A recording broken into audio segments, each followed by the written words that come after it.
Existe um mundo que a história apagou. Um mundo tão antigo, tão violento, tão distorcido, que Deus mesmo decidiu destruí-lo completamente.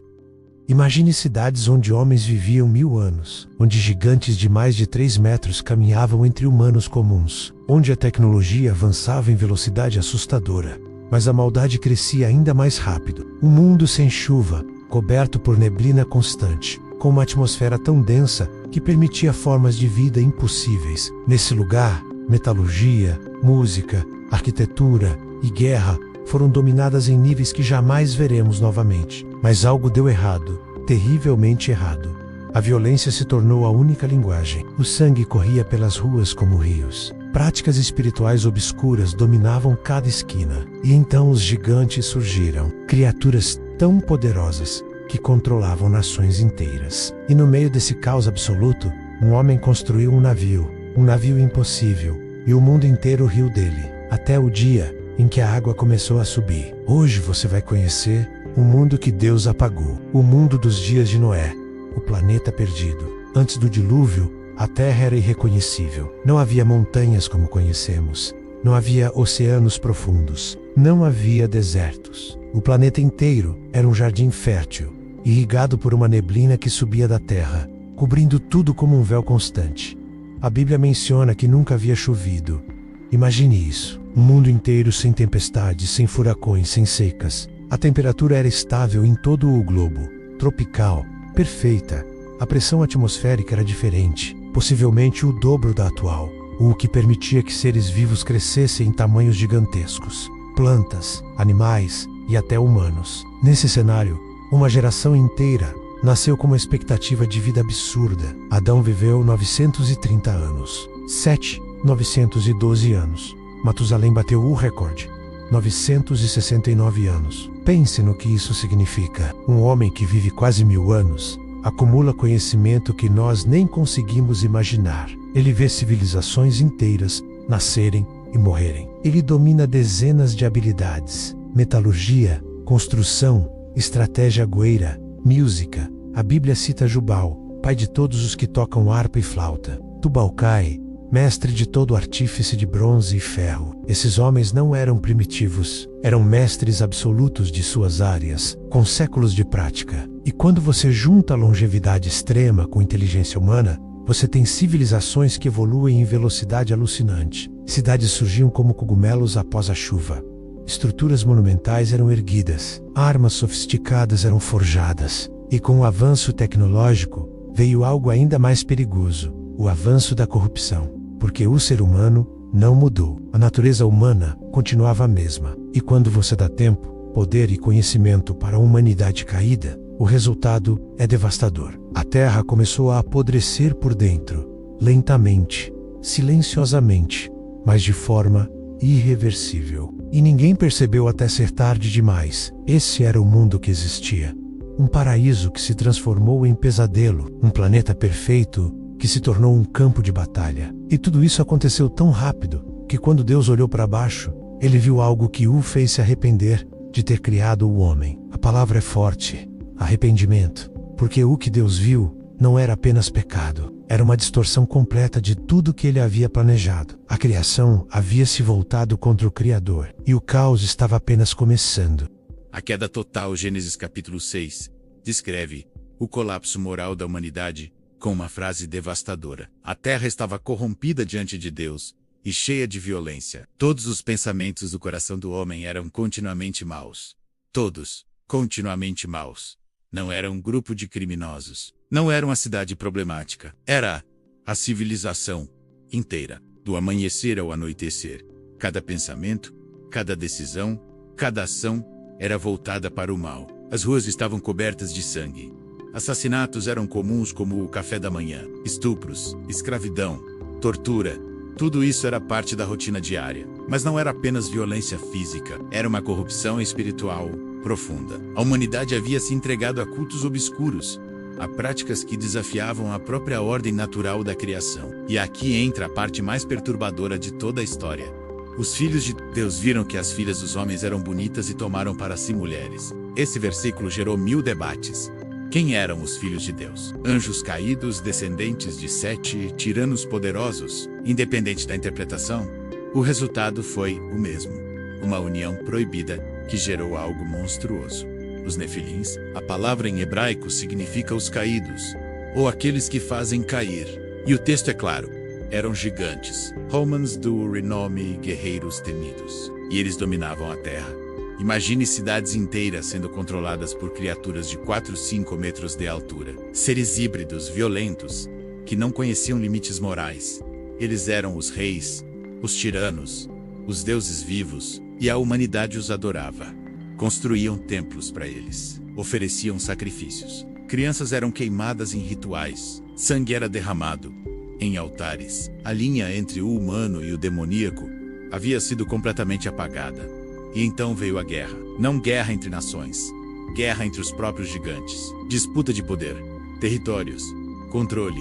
O mundo se tornou um campo de batalha onde os fortes esmagavam os fracos sem piedade. Não havia justiça, não havia lei, não havia esperança. O conceito de família foi destruído. O respeito pela vida humana desapareceu. A inocência foi aniquilada. Era um mundo onde crianças cresciam vendo o horror como normalidade, onde a violência era ensinada como virtude, onde a maldade era celebrada como força. E Deus olhava tudo isso de cima, e seu coração se entristeceu profundamente, porque ele havia criado o ser humano para comunhão, para amor, para refletir sua glória. Mas tudo que ele via agora era uma caricatura grotesca de sua criação, um espelho quebrado, uma imagem distorcida. E pela primeira vez na história, Deus tomou uma decisão terrível. Destruirei da face da terra o homem que criei. Mas havia uma exceção, um único homem, Amnon. O homem contra o mundo em meio ao caos absoluto. Havia um homem que andava na contramão, Noé. A Bíblia usa 3 palavras para descrevê-lo: justo, íntegro, e que andava com Deus. Enquanto todos ao seu redor mergulhavam na escuridão, Noé escolhia a luz. Enquanto a violência se tornava língua universal, Noé praticava a justiça. Enquanto a corrupção dominava cada esquina, Noé permanecia fiel. Imagine a pressão que esse homem enfrentava. Ele não vivia em uma ilha isolada. Vivia no meio da civilização corrompida. Via os gigantes caminharem pelas ruas. Ouvia os gritos de violência todos os dias. Testemunhava os rituais obscuros. Sentia a maldade no ar, mas não cedia. E então Deus lhe deu uma ordem impossível: construa uma arca, um navio gigante, porque eu vou destruir a terra com água. Água, um elemento que nunca havia caído do céu em forma de chuva. Noé nunca tinha visto uma enchente, nunca tinha visto um dilúvio. Mas Deus falou, e Noé obedeceu. As dimensões da arca eram absurdas: 133 metros de comprimento, 22 metros de largura, 13 metros de altura, 3 andares completos. Capacidade para dezenas de milhares de animais. Era equivalente a um prédio de 14 andares. E Noé teria que construir isso com as próprias mãos, junto com seus filhos, sem guindastes, sem máquinas, sem tecnologia moderna. Madeira por madeira, prego por prego, ano após ano. E o mundo inteiro zombava dele. Imagina a cena. Noé martelando sob o sol escaldante enquanto uma multidão passa e ri. Olha o louco construindo um barco no meio do deserto. Ele diz que vai chover. Que piada! Deus vai destruir o mundo. Esse velho enlouqueceu. Mas Noé continuava. Cada martelada era um ato de fé. Cada tábua colocada era uma declaração de confiança. Cada dia de trabalho era um grito silencioso: Deus está vindo. Preparem-se. Mas ninguém se preparou. Eles estavam ocupados demais. Ocupados com suas guerras. Ocupados com seus prazeres, ocupados com sua maldade. Jesus mesmo disse séculos depois: nos dias de Noé, comiam, bebiam, casavam, até que veio o dilúvio e levou a todos. Vida normal, rotina. Ninguém acreditava que o fim estava próximo. E então, depois de décadas de trabalho, a arca ficou pronta. Uma estrutura impossível, um testemunho gigante da fidelidade de um homem e da paciência de Deus. E Deus disse: entre na arca, você e toda a sua família. Noé entrou. Sua esposa entrou. Seus 3 filhos entraram. Suas noras entraram. E então começou o impossível. Os animais vieram. 2 a 2, 7 a 7, dependendo da espécie. Um desfile sobrenatural. Leões caminhando ao lado de ovelhas. Lobos entrando pacificamente. Aves de todas as cores enchendo o céu. Era o último aviso de Deus. uma demonstração visual de seu poder e sua graça. Mas mesmo diante desse milagre, o mundo continuou rindo, até que algo aconteceu que nunca tinha acontecido antes. A porta se fechou. E não foi Noé quem a fechou, foi Deus. E então veio o silêncio. O dia em que o céu caiu por 7 dias, nada aconteceu. A arca estava fechada. Noé e sua família estavam dentro. Os animais estavam acomodados. E lá fora, o mundo continuava sua rotina de sempre. Comendo, bebendo, rindo, zombando. Cadê a chuva, Noé? Cadê a destruição? Seu Deus mentiu. Mas no 8º dia, algo mudou. O céu ficou estranho, escuro, pesado. E então veio o som, um estrondo profundo, vindo debaixo da terra. A Bíblia diz: todas as fontes do grande abismo se romperam. Imagine fissuras gigantescas se abrindo no solo. Jatos de água disparando com pressão inimaginável. O subsolo da terra explodindo como uma panela de pressão. E ao mesmo tempo as comportas do céu se abriram. Pela primeira vez na história, chuva, não uma garoa, não uma tempestade comum. Um dilúvio, água caindo do céu, como cachoeiras infinitas. O barulho era ensurdecedor. O caos, absoluto. As pessoas correram, tentaram subir nas montanhas, tentaram se agarrar em árvores, tentaram construir jangadas improvisadas. Mas a água subia rápido demais. 5 metros and 10 metros, 20 metros, 50 metros. As cidades foram engolidas. Os templos dos gigantes desapareceram. As fortalezas foram submersas. E os gigantes, os temidos nefilins, aqueles que dominavam o mundo, se afogaram como qualquer outro. Todo o seu poder, toda a sua força, toda a sua violência não serviu de nada contra a água. E dentro da arca Noé ouvia tudo. Os gritos, os golpes na madeira, as súplicas desesperadas. Noé, abre a porta! Por favor, deixa a gente entrar! Nós vamos morrer! Mas a porta estava selada por Deus, e ninguém podia abri-la. A água continuou subindo 40 dias, 40 noites de chuva incessante, até que cobriu os montes mais altos, 15 metros acima dos picos. A terra inteira se tornou um oceano. Não havia mais terra seca. Não havia mais refúgio. Não havia mais esperança para quem estava fora. E então, a chuva parou. O silêncio voltou. Mas era um silêncio diferente. Não era o silêncio da paz. Era o silêncio da morte. Toda a civilização pré-diluviana havia sido apagada.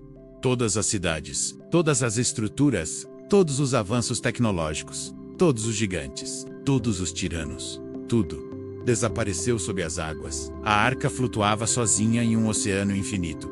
E dentro dela, 8 pessoas. Apenas de uma população que provavelmente chegava a milhões, talvez bilhões. Apenas 8 foram salvos. Noé, sua esposa, seus 3 filhos, suas 3 noras. 8. O mundo antigo havia acabado. A era dos gigantes havia terminado. A corrupção total havia sido julgada. E agora, havia apenas água. Água por todos os lados. E uma arca flutuando como um berço sobre o túmulo da humanidade antiga. Por 150 dias a água prevaleceu sobre a terra. 5 meses. 5 meses de silêncio absoluto. 5 meses onde a única coisa viva sobre a superfície do planeta era o conteúdo daquela arca de madeira. E então, lentamente, muito lentamente, Deus começou a drenar as águas. E um novo mundo começou a emergir. O mundo que renasceu quando a arca finalmente pousou no monte Ararat. Noé abriu a janela e viu um planeta transformado. Não era mais o mundo que ele conhecia. As montanhas eram mais altas, os vales mais profundos, os oceanos imensos. O clima havia mudado.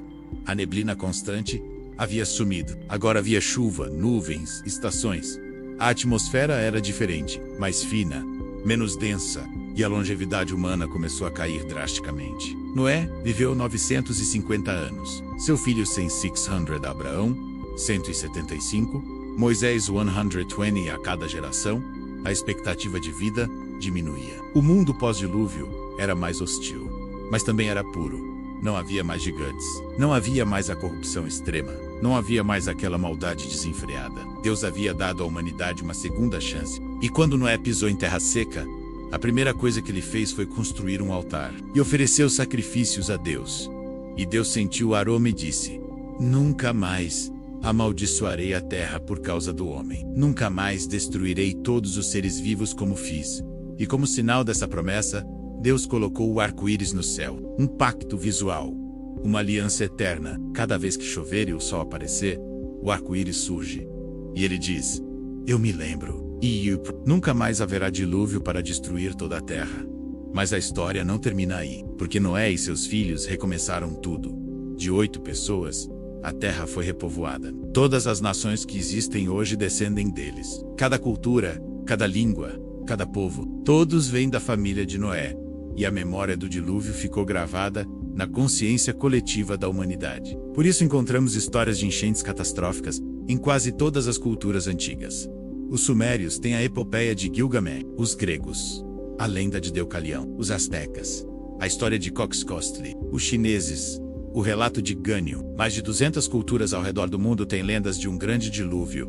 Coincidência? Ou uma memória ancestral? A verdade é que o dilúvio não é apenas uma história bíblica. É um evento que marcou a humanidade tão profundamente que ecoou através dos milênios. E hoje, cientistas debatem evidências geológicas que podem apontar para uma catástrofe global de água. Fósseis marinhos no topo de montanhas. Camadas sedimentares que sugerem inundações rápidas. Mas independente das provas físicas, a mensagem permanece.